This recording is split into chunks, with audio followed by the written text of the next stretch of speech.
আসসালামু আলাইকুম। Zero hour TV news থেকে সবাইকে আন্তরিক শুভেচ্ছা ও অভিনন্দন। আসসালামু আলাইকুম। আমরা কয়েকদিন ধরে কিছু মানুষের কার্যক্রম লক্ষ্য করছি, উদ্বেগের সাথে লক্ষ্য করছি যে তারা ইনিয়ে বিনিয়ে কিছু সাংবাদিক, ইনফ্লুয়েন্সার, সোশ্যাল মিডিয়া অ্যাক্টিভিস্ট এরকম অনেকেই দেখছি যে ইনিয়ে বিনিয়ে একটা জিনিস বোঝানোর খুব চেষ্টা করছে যে জিনিসটা খুবই হাস্যকর। বাংলাদেশে টো বলে কোনো কিছু নাই, ভারতীয় আধিপত্যবাদ এই দেশে কোনোদিন হয় নাই। এর সাথে আবার এমন কিছু রাজনৈতিক দলও এটাকে হাস্যকর পরিস্থিতিতে নিয়ে গিয়েছে, যারাই এতদিন ধরে এই ভারতের গোয়েন্দা সংস্থা, ভারতের আধিপত্যবাদের বিরুদ্ধে কথা বলেছেন। তো ওই যে একটা কথা আছে না, যে যে যায় লঙ্কা সে হয় রাবণ, পরিস্থিতিটা অনেকটা এরকম। তো সুখ দেখলে দুঃখের কারণগুলো খুব দ্রুত ভুলে গেলে ওই সুখ কিন্তু বেশি দিন থাকে না, থাকবেও না। আমি একজনকে দিয়ে আজকে উদাহরণটা আপনাদেরকে দেব। এটা ওনাকে দিয়ে যদি দেই তাহলে মোটামুটি অন্যদের উদ্দেশ্যটা কি সেটা আপনারা নিজেরা যদি একটু চিন্তা করেন, ওইটার সাথে মিলালে সবগুলো বুঝে ফেলতে পারবেন। বিবি নুরুল হক নূর এই দেশের উদীয়মান একজন তরুণ রাজনীতিবিদ ছিলেন। তো ছিলেন কেন বললাম, সেটা হচ্ছে যদি সম্মুখ যোদ্ধা হিসাবে চিন্তা করেন, আমাদের চাইতে তিনি উৎকৃষ্ট মানের আওয়ামী বিরোধী একজন রাজনীতিবিদ বা যোদ্ধা যেটাই বলেন, অনেক কিছু করেছেন এবং তার প্রতিদানও বাংলাদেশের মানুষ তাকে দিয়েছে। অকুণ্ঠ ভালোবাসা, অপরিসীম ভালোবাসা নুরুল হক নূর পেয়েছেন। না চাইতেই তিনি টাকা পয়সা পেয়েছেন। আমি নিজেও আমার এখানে অনেক বন্ধু বান্ধবের কাছ থেকে মানে একটা বিশেষ সংগঠন তারা করেছিল, আমি নিজে বলেছি ভাই ওদেরকে কিছু টাকা দেন। মাঝে মধ্যে এখান থেকে অনেক টাকা পয়সাও গিয়েছে, আমি নিজেও জানি। আমি নিজেও পার্টিসিপেট করেছি, আমার পকেট থেকে টাকাও দিয়েছি, তার পক্ষে কথা বলেছি, অনেক ভিডিওতে পোস্টে তার পক্ষে কথা বলেছি। তো উনি যেই ত্যাগ স্বীকার করেছিলেন সেটার জন্য উনি ওনার ভালোবাসাও পেয়েছেন। কিন্তু একটা জিনিস বলে রাখি, বিবি নুরুল হক নূর তিনি একজন সাহসী মানুষ। তিনি ঢাকা বিশ্ববিদ্যালয়ে যেই সময়ে যেভাবে কথা বলেছেন, যেই মার খেয়েছেন, আমি নিজে হলেও মানে মারার কিছু নাই, আমি নিজে হইলেও ওই ধরনের পরিস্থিতিতে ওইভাবে সামনাসামনি গিয়ে এই মারামারি মার খাওয়া এই পর্যন্ত টিকতাম কিনা আমি জানি না, তিনি সেটা করেছেন। বাট আরেকটা জিনিস বলে রাখি, পৃথিবীতে যত মানে চোর বাটপার ডাকাত, তারপরে প্রতারণার সাথে জড়িত যারা ছিনতাইকারী, সাহসী লোক কিন্তু আওয়ামী লীগের লোক কিন্তু সাহসী আছে, মানে বেশিরভাগ চোর বাটপার এই একটু উচ্ছৃঙ্খল টাইপের, হিংস্র টাইপের, যাদের ভেতরে কোনো মনুষ্যত্ববোধ কাজ করে, এই ধরনের লোকজন কিন্তু আওয়ামী লীগ করে বেশি। তো সাহস আছে, মার খেতে পেরেছেন, এটা দিয়ে সবকিছু পরিমাপ করা যাবে না। তখনই যাবে যখন আপনার সবকিছু দেশের জন্যই হবে। একটা সময় এসে মানুষের কাছ থেকে বিকাশের টাকা পয়সা নিয়ে ভাইকে গাড়ির ডিলারশিপকে করে দেয়া, কাতারে যায় তারপরে ব্যবসা করা, দুবাইতে গোল্ড স্মাগলারদের সাথে ব্যবসার পার্টনার নেয়া, এগুলি করলে ওই সাহসটা আমাদের কাছে মনে হইতে পারে দেশের জন্য না। আপনার নিজের ফেম, নিজের জেদ, নিজের ক্ষমতা আপনার কাছে নেওয়ার জন্য, ক্ষমতায় যাওয়ার জন্য আপনি এটা করেছেন। আপনি অস্বীকার করতে পারবেন যে আপনি মুসাদের সাথে দেখা করেন নাই, এটা অস্বীকার করতে পারবেন। আপনি অস্বীকার করবেন, বলবেন যে আমি এটা দেখা করিনি, করতে পারবেন না। কেন করেছিলেন, কোন পরিস্থিতিতে? কোনো পরিস্থিতিতে আপনি করতে পারেন সেটা, কিন্তু আপনি করেছেন। আপনার বাংলাদেশের মানুষ আমার মনে হয় এর চাইতে বেশি কিছু আর দরকার নাই আপনার মতো একজন ভণ্ডকে পরিচয় করার, চেনার জন্য। ওইটাই এনফ, গুড এনফ। এখন এরপর আপনি রাজনীতি করছেন, আমরা কিন্তু তেমন কিছুই বলছি না। আপনার মতো আপনি করেন, সব চিটার বাটপার দিয়েই তো রাজনীতিটা চলছে এই দেশে। আপনার মতো আরেকটা ছোট চিটার যোগ হইলো, সমস্যা কোথায়? কিছু সময় তো আপনি হাসিনার বিরুদ্ধে কথাবার্তা বলেছেন, গুড, করেন, কোনো সমস্যা নেই। হঠাৎ করে এসে আপনি আমাদের বিরুদ্ধে কথা বলা শুরু করলেন। আপনাদেরকে বলে রাখি, ওনার সাথে তো আমার এই মানে গতকালকে ওনার সাথে আমার টেক্সট চালাচালি হয়েছে। উনি টেক্সট পাঠিয়েছেন, একটা মেসেজ পাঠিয়েছেন, কি বলতে চেয়েছেন এটা আমি শেষ অংশে বলছি আপনাদেরকে। তো ওনার সাথে ভালো সম্পর্ক। এর মাঝখানে একবার ওই যে মুসাদের সাথে দেখা করার পরে আমি ওনার বিরুদ্ধে একটা ভিডিও করেছিলাম, উনি কিভাবে মানুষের কাছ থেকে টাকা পয়সা নেয় এটা নিয়ে। তারপরে আবার ওনার সাথে সম্পর্কটা উনি ভালো করেছেন। আমি চিন্তা করেছি খামাকার সাথে ঝামেলায় যাওয়ার দরকার নেই, ঝামেলায় যায়নি। হঠাৎ করে এসে আপনি 2 দিন আগে বিদেশে বসে থাকা ইউটিউবার, ফেসবুকার এরা হচ্ছে গিয়ে বাংলাদেশে পরিস্থিতি খোলা করার চেষ্টা করছে, এটা আপনি আরো 10 মাস আগে বলেন নাই কেন? তখন দিয়ে আমাদের কাছে হেল্প চাইতেন, বিভিন্ন প্রোগ্রামের দিতেন, লিঙ্ক টিঙ্ক দিতেন, তখনই বলতেন। তখন বললে বুঝতাম যে না, আসলে আমরা কোথায় এই দেশে বিশৃঙ্খলায় তৈরি করতে চাই।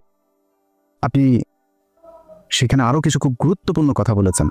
এই ল অ্যান্ড অর্ডার, এটা তো এখনো মব জাস্টিস দিয়ে চলছে অনেক ক্ষেত্রেই। সেনাপ্রধান কেন বলছেন যে এই সমস্ত মব জাস্টিস চলতে দেওয়া যাবে না, এবং আমরা নির্বাচনের কথা বলছি, উনিও নির্বাচনের কথা বলছে। এটা তো দোষের কিছু না। অযথা সেনাবাহিনীকে আপনার আরেকটা মুখোমুখি অবস্থানে দাঁড় করিয়ে একটা জনগণের মাঝে বিভ্রান্তি তৈরি করার তো কোনো মানে নাই। আজকে বিএনপির, আমি জানি না, আজকে আপনার এই বর্তমান তথ্য প্রযুক্তির এই যুগে সাইবার যুদ্ধ মোকাবেলা করার জন্য তাদের প্রস্তুতি কি? তাদের নেতাদের চরিত্র হনন করা হচ্ছে, যাকে তাকে রয়্যাল এজেন্ট বানিয়ে দিচ্ছে, ষড়যন্ত্রকারী বানিয়ে দিচ্ছে। আর এই একজন ইউটিউবার, ফেসবুকার, এরা হচ্ছে দেশপ্রেমী। দেশের বাইরে থেকে এরা আপনার দেশ স্বাধীন করে ফেলেছে, সিনিয়র নেতাদের চরিত্র হনন করছে। এইগুলো নিয়ে আমি জানি আপনাদের এগুলো কনফিউজ করে কিনা। তো এইভাবে যদি মানুষের মাঝে বিভ্রান্তি তৈরি করে, তাহলে তো মানুষ বিভ্রান্তিতে পড়বে। কথায় কথায় একে ওকে র ট্যাগ লাগায় দেয়। র ট্যাগ লাগায় দেয় মানে কি? আমরা তারেক রহমানের র বলছি নাকি, কারণ খালেদা জিয়াকে বলছি, ভারতের চর বলছি কখনো? সালাউদ্দিনকে কেন বললাম? ওই মির্জা আব্বাসের সাথে গাঞ্জা, মির্জা আব্বাসে তো আমরা রয়ের লোক বলি নাই। ওই গোয়ারসর চন্দ্র রায়, তারে রয়ের লোক বলি, এরে বলছি। ফখরুল্লে বলি। বিএনপিতে তো হাজার হাজার লক্ষ লক্ষ কোটি কোটি মানুষ, কেউ বলি না তো? ওই শামা ওবায়দরে বলছি। এদের বলি কেন? নিশ্চয় কারণ আছে। সবাই তো বলি না, আপনারও তো বলি নাই। আপনার বিরুদ্ধে যখন কথা বলছে, তখন আপনি যে ওদের ওই অন্য দেশের গোয়েন্দা সংস্থার সাথে দেখা করে আসেন, আপনারা কিন্তু আমরা রয়ের লোক বলি নাই তখনও। তো যাদেরকে বলি তাদের পেছনে নিশ্চয়ই কারণ আছে। সালাউদ্দিন সাহেব শিলংয়ে গেলেন, শিলংয়ে যায়, তারপরে সেখানে সাদা লুঙ্গি সাদা পাঞ্জাবি পরে বিশাল বাংলোর মধ্যে ঠ্যাঙের উপর ঠ্যাং তুলে দেয়া, তারপরে তিনি বসেই করেন, লোকজনের সাথে দেখা করেন, সাক্ষাৎ করেন, ছবি তোলেন, পোলাও কোরমা খায়, আবার পছন্দ মতো নারীও সাপ্লাই পায়, সবই পেয়েছে। তো কিছুই হয় নাই। দেশে আসার পরে আজকে 10 মাস আপনাকে যদি এইভাবে কোনো একটা দেশের গোয়েন্দা সংস্থা ওই দেশে তুলে নিয়ে যাইতো, সেটা আপনার দেশে যারা যারা, যে আইন শৃঙ্খলা বাহিনীর সদস্য যারা যারা এটার সাথে জড়িত, ওই দেশে যারা জড়িত, দুই পক্ষের বিরুদ্ধে আপনি অভিযোগ করবেন না? 10 মাস হয়ে গেল। ওনাকে একবার ডেকেছিল ওই আইসিটি, আপনার ওই ইন্টারন্যাশনাল ট্রাইব্যুনাল, যেটা, যে উনি জিজ্ঞেস করেছে কি হয়েছে, কি বিবরণ দিয়েছে, ওনাকে বলা হয়েছে অভিযোগ করতে। উনি অভিযোগ করেন নাই। অভিযোগ না করে তিনি চলে এসেছেন, তার আইনজীবীকে নিয়ে বসে আমরা পরে করব। And it's been 10 months. এই 10 মাসের মধ্যে আমি সময় পান না। আপনার 10 বছর যারা জীবন থেকে ধ্বংস করে দিল, আপনি তাদের জন্য 10 মাসে এসে আপনার অভিযোগ নাই, কোনো আপনার তাদের ব্যাপারে ক্ষোভ নাই, আপনি সেটা গায়েব করে দিলেন। এখন আমি যখন এটা নিয়ে আলোচনা আনলাম, আপনার ওনার আইনজীবী একটা পোস্ট করেছেন। এই ব্যক্তি বলেছেন যে উনি সময় পান না, এটা সালাউদ্দিন সাহেবের দোষ না। ওনাকে বলেছেন সালাউদ্দিন সাহেব আগে, উনি সময় পান না, এই জন্য করা হয়নি, এটা মানুষ খাবে। তো ভিপি নুরুল হক নূর, উনি খুব কষ্ট লাগলো ওনার। ওইটা শোনার পরে কিন্তু আমার মনে হলো যে সামথিং ইজ রং দেয়ার। আমার এই গত কয়েকদিনে আমি কয়েকজন মানুষের যেই মানে তাদের যেই কি বলবো যে কার্যক্রম, তৎপরতা, এগুলো দেখে আমি কনফার্ম হয়েছি টাকা এক জায়গা থেকে বিশাল বড় অঙ্কের পেয়েছেন। আমি বিপিন নূরকে আগের বার যেভাবে ধুয়েছিলাম না, বিপিন নূর আমার সাথে কথা বলার প্রশ্নই আসে না, সে এরকম ছেলেই না, যথেষ্ট ঘাটতার আসে। এসে কেন কৌশল, আমার সাথে সে ঝামেলা যায় কে জানে, আমার সাথে ঝামেলা গেলে তার রাজনৈতিক ক্যারিয়ারের সমস্যা হবে, সে নিজের গোলাম ময়লা রনির মতো হারাই যাবে, এই জন্য সে আমার সাথে আসতে চায় না। তো আসলো, এসে তারপর আমার নিয়ে যা মনে চায়, আমাদের সবাই, আমি কনক সরোয়ার, পিনাকি ভট্টাচার্য, আমাদের যা মনে চায় তাই বললো। এখন সে এই ঝুঁকিটা কেন নিল? এইটার পেছনে এমন একটা অ্যামাউন্টের টাকা সে পেয়েছে যেটা তাকে বাধ্য করেছে এই কথাগুলো বলতে। ইলিয়াস আমার বিরুদ্ধে বললো, পিনাকি আমার বিরুদ্ধে বলবে, কনক সরোয়ার বলবে, সমস্যা হবে না। যেটা পেয়েছে এইটা বিশাল অঙ্কের, অনেক বড় অঙ্কের একটা অ্যামাউন্ট পেয়েছে।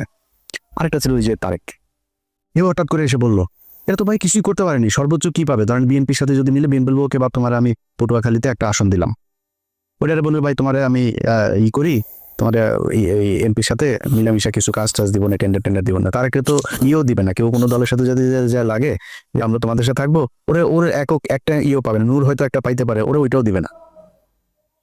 তো ও আমার পিছনে লাগলো, আমাদের নিয়ে কথা বললো, অথচ এরা সবাই কিন্তু আমাদের খুব ভালো সম্পর্ক বজায় রাখে। মানে আমি এটা বলছি যে আমি বিশাল আকারে কোনো কিছু, এটা না, মানে ও ভয়ে হোক আর ভালোবেসে হোক আর মানে পরিস্থিতির কারণেই হোক, আমার সাথে ভালো একটা সম্পর্ক, এবং এটা খুব স্বাভাবিক ব্যাপার, এটাই রাখা উচিত, তারা রাখেও।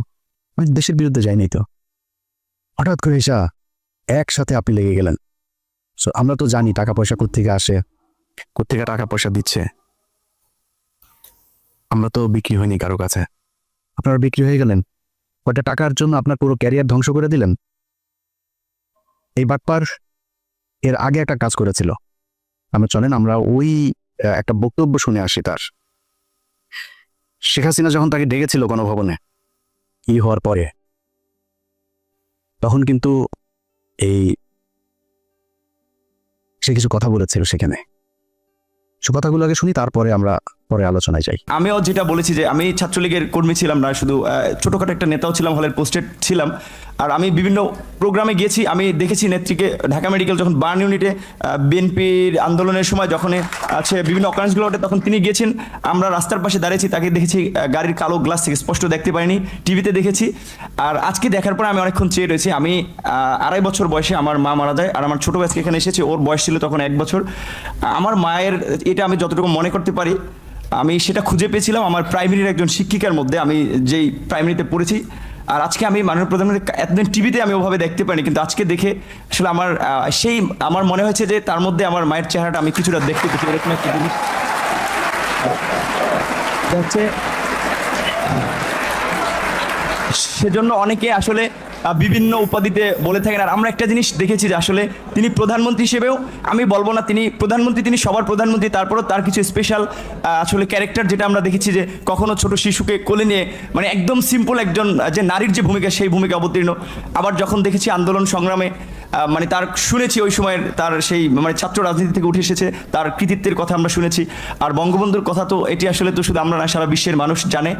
আর তার সুযোগ্য কন্যা যদিও শেখ রেহানা আপা আমরা রয়েছে, কিন্তু এটি তো আমরা মানে সবার মধ্যে সব গুণ এককভাবে থাকে না, কিন্তু আপা আমরা মনে করি যে আসলে যেটা বঙ্গবন্ধুর মধ্যে অনেকে বলে যেটা ছিল, তার পুরোটা মনে হয় যে আমাদের নেত্রী পেয়েছেন। আমার আপার প্রতি অনুরোধ থাকবে যে আসলে অনেকে যেটা আমি আপা বলতে চাইনি, কারণ আমি আসলে মানে মায়ের ওই জায়গাটাকে তাকে দেখতে চেয়েছিলাম, কিন্তু সবাই ছাত্রলীগ, আমিও যেটি করেছি সবাই আপা আপা বলে, এই জন্য আমার মুখ থেকে ঘটনাটা বের হয়েছে যে আমার ছাত্রলীগের ভাই বন্ধুরাও কেন যেন আমাকে আসলে জামাত শিবির বানানোর জন্য তারা খুব একটি অপপ্রচার করেছিল তাদের ছাত্রলীগের এতগুলো এরকম একটা পোস্টে থাকা অবস্থায়। আর আপনারা দেখেছেন যে আমার পরিবারের, আমি আশা করি যে মাননীয় প্রধানমন্ত্রীর কাছে আমার পরিবারের সকলের মোটামুটি একটা তথ্য আছে, সেখানে দেখেছেন যে আমার পরিবার আসলে মানে পুরো পরিবারে ছিল আওয়ামী ব্যাকগ্রাউন্ডের। কিন্তু আসলে আমি অনেক কথাই বলতে চেয়েছিলাম, কিন্তু আবেগ ভালোবাসায় অনেক কিছুই ভুলে যাচ্ছি। জয় বাংলা, জয় বঙ্গবন্ধু। আর আমি প্রধানমন্ত্রীর অনেকটা প্রোটোকল, এই কারণে আমি অনেকটা আমার একটু ইচ্ছা ছিল যে বঙ্গবন্ধু শেখ মুজিবুর রহমানকে কখনো তো দেখিনি, তার কথা শুনেছি। আর তার গান, যেটি আমি ক্লাস 5-এ একটা গান খুব ভালো লেগেছিল, আমাদের স্কুলের মাঠে মুক্তিযোদ্ধা সংসদ সন্তান কমান্ডের আয়োজনে একটা প্রোগ্রাম ছিল, ওখানে এরকম একটা গান ছিল, যদি রাত পোহালে শোনা যেত বঙ্গবন্ধু মরেনি, তাহলে আমরা পেতাম জাতির পিতা বিশ্বপিত মহান নেতা, এরকম একটি গান। আর বঙ্গবন্ধুর প্রেমে তো সবাই পড়েছে। আর আমার যেহেতু আমি বলেছি আমার মাকে আমি সেই 2.5 বছর বয়সে হারিয়েছি, আমাদের প্রথমে আমার ইচ্ছা ছিল যে আমি মাননীয় প্রধানমন্ত্রীকে, যেমন ভারতের নরেন্দ্র মোদী আমরা দেখেছিলাম মাননীয় প্রধানমন্ত্রী যখন গেছেন কোনো রকম প্রোটোকল ব্রেক করে তিনি তাকে ওয়েলকাম জানিয়েছিল, আমার একটা ইচ্ছা ছিল তাকে মানে একদম ঝটিকার আগে তাকে সালাম করাটা। কিন্তু আমি ভাবছি তার পিছনে যেহেতু তার নিরাপত্তা রক্ষীরা রয়েছে, সেটা বিঘ্ন ঘটবে কিনা, এই জন্য আমি যাইনি। আমি একটু মাননীয় প্রধানমন্ত্রী আপনাকে একটু, যেহেতু আমার মা নাই, আমি বলেছি আমার সেই মাতৃত্বের ছায়াটা আমি দুজনের ব্যক্তির মধ্যে খুঁজে পেয়েছি, সেটা আমার শিক্ষিকা এবং হচ্ছে আপনি, আমি একটু আপনাকে সালাম করতে চাই।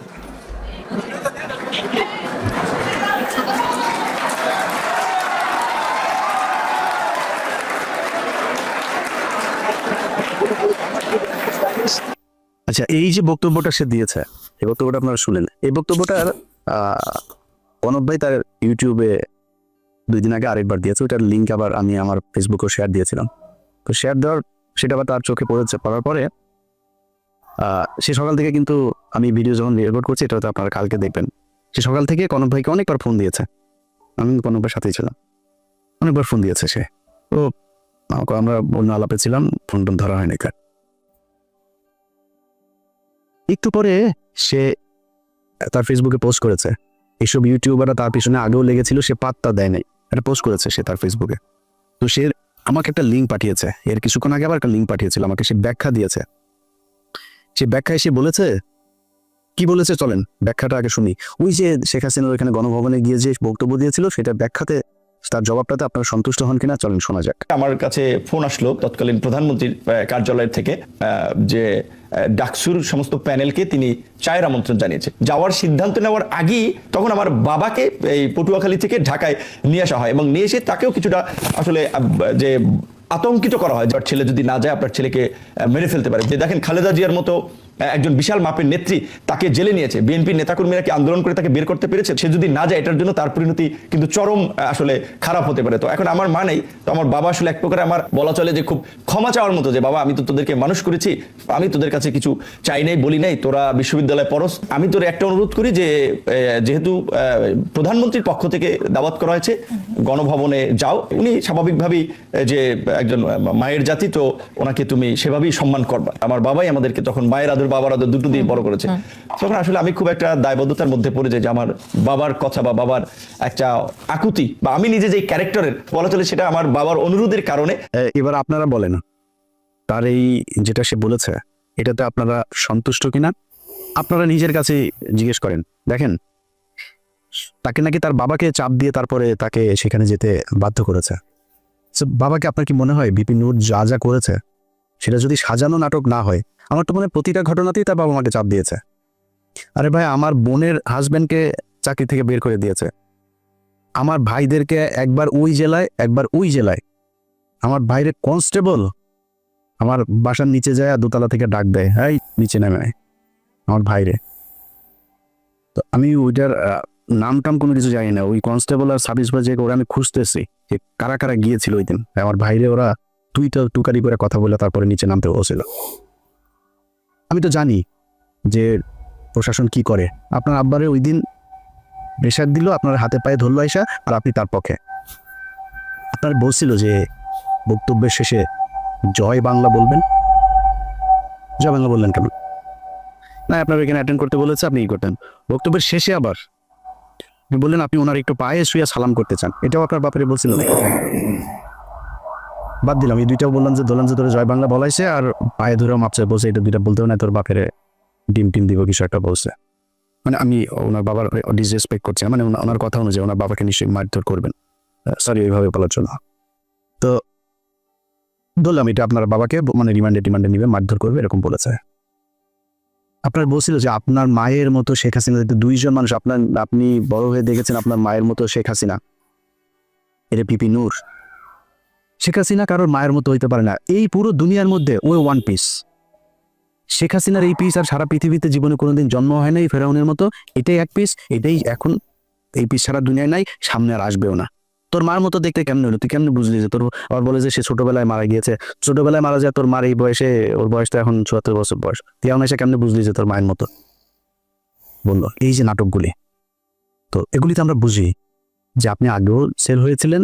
সেদিন ওইখানকার এসএসএফ এর একজনের কাছে শোনা আপনি ব্যাগ নাকি নিয়েই বের হয়েছিলেন। সত্য মিথ্যা এটা আপনি বলতে পারবেন, কি হয়েছিল, কেন এত কিছু করেছিলেন? আমরা যেটা বলতে চাই অ্যালার্মিং, যেটা আপনি কি করেছেন না করেন সেটা একান্ত ভাই আপনার ব্যাপার। যেটা অ্যালার্মিং, এই ধরনের ছোট ছোট রাজনীতিবিদরাও যদি নাকি বিদেশি গোয়েন্দা সংস্থার টাকা নিয়ে সেই গোয়েন্দা সংস্থার পক্ষে কাজ করার জন্য এইভাবে উঠে পড়ে তারপরে লাগে, এটাই দেশের অস্তিত্বের জন্য চরম হুমকি। এই দেশের সেই ৭১ থেকে শুরু করে এই পর্যন্ত এই গোয়েন্দা সংস্থা ভারতীয় এরা আছে, ছিল, এরা থাকবেও, এদের কার্যক্রম এরা চালাই যাবে। এই যে 2 দিন ধরে আপনার জামায়াত নেতা এটিএম আজহার, তিনার মুক্তির পরে দেখবেন ওই যে 3-4 জন লোকজন নিয়ে তারপরে বাম এসে, সাংস্কৃতিক কর্মী এসে, শিবিরের ভাইদের বলবো পাঁচটা উদাম কইরা লাল বানায় দেবেন, যেটা নামে আসবে। এই বিচার পৃথিবীর ইতিহাসের সবচাইতে নিকৃষ্টতম। এই ধরনের কোনো ঘটনা ছাড়া ঘটনা বানায় এইভাবে জলজ্যান্ত মানুষকে একটা গণতান্ত্রিক দেশের কোনো সরকার এইভাবে এই সভ্য সমাজে ফাঁসি দিতে পারে, এই নিকট অতীতে এই পর্যন্ত পৃথিবীতে এই ঘটনা ঘটে নাই, যেটা শেখ হাসিনা ঘটিয়ে গেছে। শুধুমাত্র রাজনৈতিক প্রতিদ্বন্দ্বিতার কারণে তাদেরকে হত্যা করা হয়েছে। আমি মনে করি এই জামায়াতের যে নেতাদেরকে হত্যা করা হয়েছে তাদের পরিবারের কাছে রাষ্ট্রীয়ভাবে ক্ষমা চাইতে হবে। এই বিচার কার্যের সাথে যারা ছিল তাদের সবার বিচার করতে হবে এবং ওই পরিবারকে যথাযথ ক্ষতিপূরণ দিতে হবে। এটার বিরুদ্ধে যারা যারা কথা বলছে এখন, যারাই মাঠ গরম করার চেষ্টা করছে, সব কয়টা রয়ের টাকা খায় তারপরে করছে। তারা টাকা দেয়, এই যে সচিবালয় দেখেন ভাই, পাশার মধ্যে লাত্তিতে বার করে দেন সচিবালয়, চাকরি নেওয়ার জন্য পোলাপান বসে আছে, সচিব নাই তাও বানাইতে আপনার সময় লাগবে। আরে ভাই, এই যেগুলি এখন আন্দোলন করছে আর এই আন্দোলন করছে তাদেরকেও যে আমি খুব বেশি দোষ দিব তা না। হঠাৎ করে এসে এই অধ্যাদেশ দেওয়ার কারণটা কি, এটা কেন দিলে, এটার পেছনে আমার মনে হয় দেখা উচিত। তো এই মাঠ যারা গরম করার চেষ্টা করে এখন কোনো কারণ ছাড়া, এদের ব্যাপারে আমি মনে করি এনসিপি, জামায়াত ইসলাম, ছাত্রদল সবারই মাঠে থাকা উচিত, খুব তীক্ষ্ণ নজর রাখা উচিত। যে বিষয়টা নিয়ে কথা বলেছি সেটা দিয়ে শেষ করি ভাই। আপনাদের টাকা পয়সার দরকার আছে আমি জানি। ভিপি নূর, আপনি অনেক সম্মান পেয়েছেন এই দেশে, আমার মনে হয় ওইটা নিয়ে সন্তুষ্ট থাকলে অনেক বেশি ভালো হইতো। অনেক টাকার মালিক হইতে পারেন নাই, অনেক টাকার মালিক হওয়ার দরকারও নাই। আপনার এক সময় টাকা পয়সা ছিল না, আপনার টাকা পয়সা দিয়ে এই দেশের মানুষ চালায় নাই, তখন কিন্তু এই দেশের মানুষ আপনাদের বিকাশ নূর বলে নাই। বিকাশ নূর এখন কেন বলে? এটা বলার একমাত্র কারণ হচ্ছে আপনি বিকাশে মানুষের কাছ থেকে টাকা নিয়ে দেশের বিরুদ্ধে কাজ করেছেন। দেশের পক্ষে কথা বলতেন ভাই, আমি খুব গর্ববোধ করব আমার শেষ বয়সে যদি নাকি ধরেন আল্লাহ মাফ করুক এমন কোনো সমস্যা হয়, আমার এই মানুষ সাহায্য তুইলা তারপরে আমার সেই সমস্যার সমাধান করতে হয়, আমার চাই একটু কষ্ট থাকবে না। আমি এইখানে বিশাল রাজকীয় জীবনযাপন করি না, এই যে কথা বলছি না, এই ছোট্ট একটা ঘরের মধ্যে ওই যে পেছনে দরজা, খুব সমস্যা হয় মাঝে মধ্যে, ওই রুম থেকে বের হইতে পারেন আমি ভিডিও তৈরি করার সময়, একদম আক্ষেপ নাই। ছোট বাসায় আছি, আলিশান জীবনযাপন করি না, সমস্যা নেই। তো ধরেন এটা চেয়ে একটু ভালো বাসায় থাকতে পারতাম। আল্লাহর রহমতে যা খাইতে চাই খাইতে পারি, আল্লাহ সেই সুযোগ দিয়েছে ভাই। একটা পানি গেলার শক্তি নেই, বহুত হাসপাতালে যে খোঁজ নেন, বহু মানুষ পানিটা গিলতে পারে না, স্যালাইন দিয়ে তারপরে পেটের ভেতরে খাবার দেয়। আচ্ছা না, আল্লাহ খাওয়ায় তাই আপনি খাইতে পারেন। বিলিয়ন ডলারের মালিক, ডাক্তার বলে দিয়েছে খাইতে পারবা না, এই খাইতে পারবা না, পারে না। সব দিনে 2 বেলা খাইতে হবে, এতটুকু সবজি খাবা, এতটুকু রুটি খাবা, খাওয়া শেষ, আর কিছু খাইতে পারবা না। কয় টাকা লাগবে আপনার খাবার খাইতে? যা চাই তাই খাইতে পারি আল্লাহর রহমতে, আলহামদুলিল্লাহ। আর কি লাগবে? হয়তো সর্বোচ্চ ধরেন একটা বাড়ি দরকার, একটা গাড়ির প্রতি আমার একটা ফ্যাসিনেশন আছে, সর্বোচ্চ চেষ্টা করব যদি জীবনে সুযোগ পাই একটা গাড়ি কিনবো ভালো দেখা। আর কি লাগবে? সচ্ছল চলাফেরা খাইতে পারলেই হলো। আল্লাহ যেন মানে এমন কোনো পরিস্থিতি তৈরি না করেন নিজের দৈনন্দিন প্রয়োজন মেটানোর মতো টাকার জন্য যেন কারো কাছে যাইতে না হয়। শুধু এই পরিস্থিতিটা না আসলেই হবে। আপনারা চাইলে এটা করতে পারতেন। অনুরোধ, যেই সাপ নিয়ে আপনারা খেলছেন মাঝে মধ্যে খুব হাস্যকর মনে হয়, আপনাদের ওইখানের কিছু কলার টলার নিয়ে আপনাদের কাছে এটা হাসির খোরাক মনে হয়, মানে নিয়া এটা নিয়ে দেশের বিরুদ্ধে যায় না, কিছু টাকা পয়সার জন্য না এইভাবে দেশের সাথে বিট্রে করেন। এই গত 15 বছর এই দেশ রয়ের কারণে এইভাবে পরাধীন হয়েছিল, আমরা এটা ভুলে যাইনি। মুক্তিযোদ্ধা মারাইতে আসছেন, দেশের প্রতি প্রেম মারাইতে আসছেন, এখন দেশপ্রেম মারান, 71-এর রাজাকার টিয়ে দিয়া তারপরে এটিএম আজহারের বিরুদ্ধে ক্যাম্পেইন করেন। এত দেশপ্রেম করেছিল আপনার? তোর বাপ যে বলছিল না যে এটা নাকি ভারত পাকিস্তান যুদ্ধ 71-এ, তোর বাপেদের বিরুদ্ধে মিছিল করছিলি বাংলাদেশে, এই মুখগুলি খুঁজে বার করেন, একটাও করে নাই। এখন মাঠ গরম করতে চায়, আওয়ামী লীগের নামে তো আসতে পারেন না, এই মুক্তিযোদ্ধা বালছাল এগুলির নাম দিয়া মাঠে এসা কি পাবেন না।